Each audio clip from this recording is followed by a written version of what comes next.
Hi friends, అందరూ బాగున్నారా? అందరూ బాగుండాలి, అందులో మనం ఉండాలి.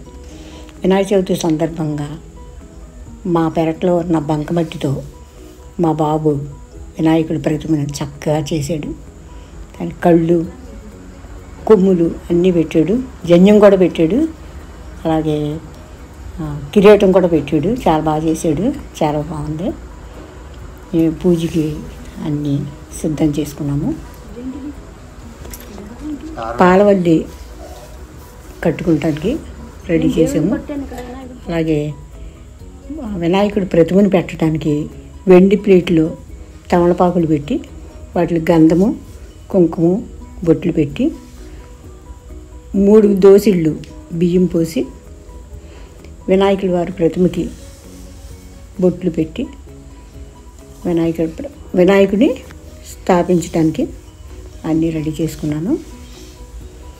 ఈలోపు దీపాలు తయారు చేసుకుని నూనె అది వేసుకుని ఒత్తులు చేసుకున్నాను.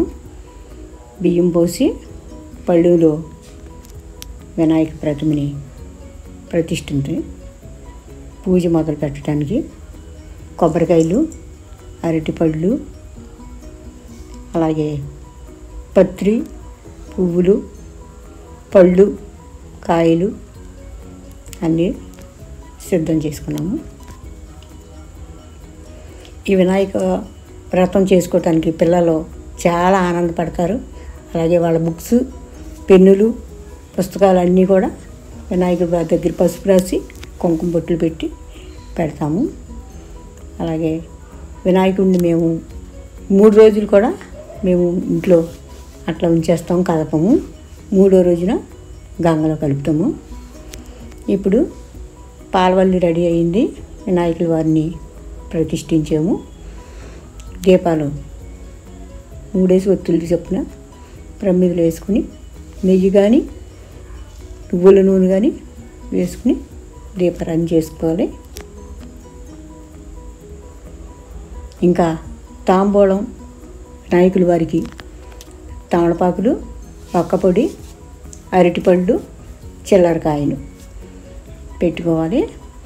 అలాగే పసుపు వినాయకుడిని కూడా చేసుకుని మనం వినాయకుల వారి పక్కన కుంకుమ బొట్టు పెట్టుకోవాలి.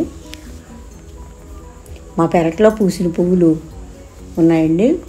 మందార పువ్వులు, అలాగే తెల్ల జిల్లేడు పువ్వులు, ఇంకా కరివేరు పువ్వులు, తెల్ల కరివేరు పువ్వులు అవి ఉన్నవి. తమలపాకులు కూడా మా పెరట్లో ఉన్నవి. అవి చక్కగా అన్నీ పోసుకుని మనం పసుపు వినాయకుడిని తయారు చేసి పెట్టి కుంకుమ బొట్టు పెట్టుకుని పూజ ప్రారంభించాం.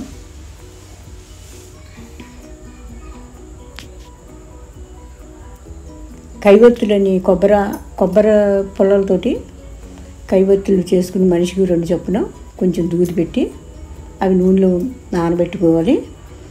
అలాగే వినాయకుల వారికి చిల్లేడు పువ్వులతో మాల కట్టి దండగా వేసాము. ఇంకా ఆ స్వామివారికి ఆయనకి ఇష్టమైన కుడుములు, పులిహార, పాల తాలికలు, పప్పులో ఉండ్రాళ్ళు, సలివిడి, వడపప్పు, పానకం అన్నీ నైవేద్యంగా సమర్పించాము. ఆయనకి ఇష్టమైన పాలు కూడా బెల్లం ముక్కేసి పాలు కూడా నైవేద్యంగా పెట్టాము. తర్వాత అన్ని మంత్రాలు చదువుకుని నైవేద్యం పెట్టుకుని ఒక కొబ్బరికాయ కొట్టుకున్నాము. ఇప్పుడు కథ మొదలుపెట్టి కథ చదివిన తర్వాత మళ్ళీ అందరం మా బాబు కొబ్బరికాయ, నేను కొబ్బరికాయ కొట్టుకుని మళ్ళీ నైవేద్యం పెట్టి అన్నీ స్వామివారికి సమర్పించి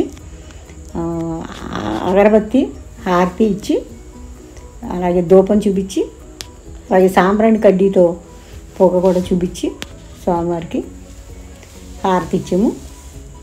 కథ చదివిన అనంతరం పూజ సమాప్తం.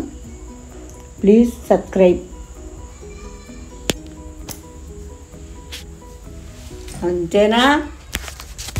ఏదో తగలెట్ట.